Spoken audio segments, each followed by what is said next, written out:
What if I told you that my HOA president was cutting through my private driveway 20 times a day, honking at my kids like she owned the road until I turned her shortcut into the most expensive driving lesson of her life? She thought she was untouchable, but my revenge turned her luxury BMW into a cautionary tale.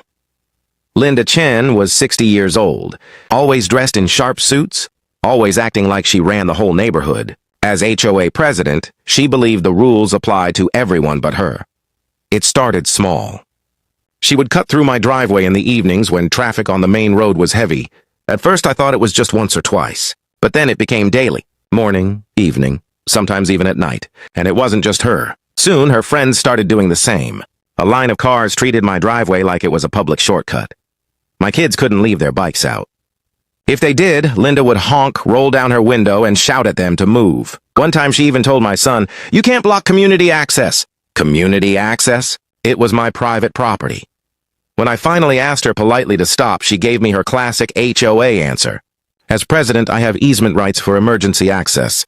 Your driveway connects to community space, so technically it's semi-public." That was complete nonsense, and she knew it. But Linda didn't just stop there. She started charging her neighbors $5 to use my driveway during morning rush hour. She had turned my property into her own private toll road. I came home one evening to see her waving cars through, collecting money like some kind of traffic cop. That was the breaking point. I wasn't just annoyed anymore, I was furious. Lucky for me, I'm a civil engineer. If Linda wanted to treat my driveway like a road, I would build a roadblock she would never forget. That weekend, I designed a decorative boulder garden.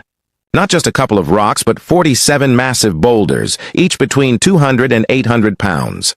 They would look like landscaping, but in reality, they were a fortress. Tuesday morning, the delivery truck arrived.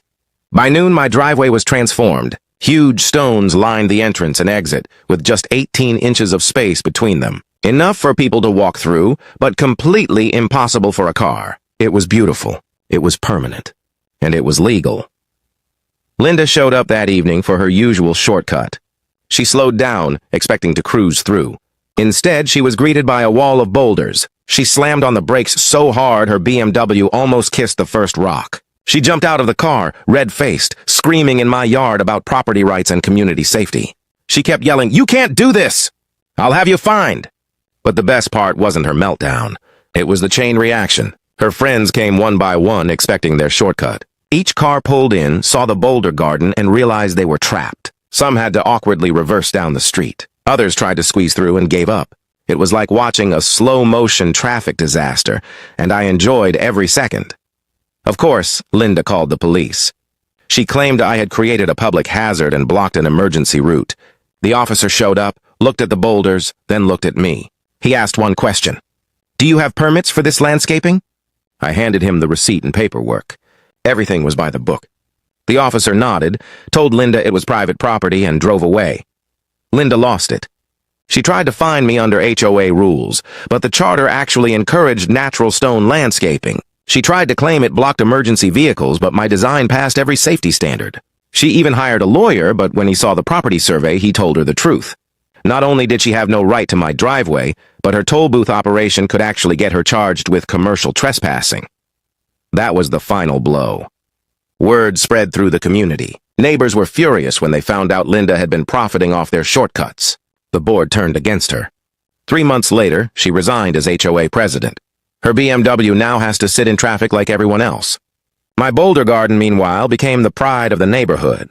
Kids climb on it like an obstacle course. Neighbors bring visitors to see it. Property values even went up because of the natural look. Linda couldn't handle the humiliation. Within 6 months, she sold her house and moved away. The new HOA president actually thanked me for protecting private driveways and even asked if I could help design barriers for other residents. Today, I still get messages from homeowners across the city asking for advice on boulder gardens.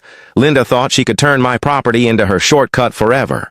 Instead, she learned that civil engineers know exactly how to shut down entitled neighbors with permanent, legal, and creative solutions. Sometimes the best revenge isn't shouting or arguing. It's making the problem physically impossible to continue. And thanks to 47 boulders, my driveway is mine again, forever.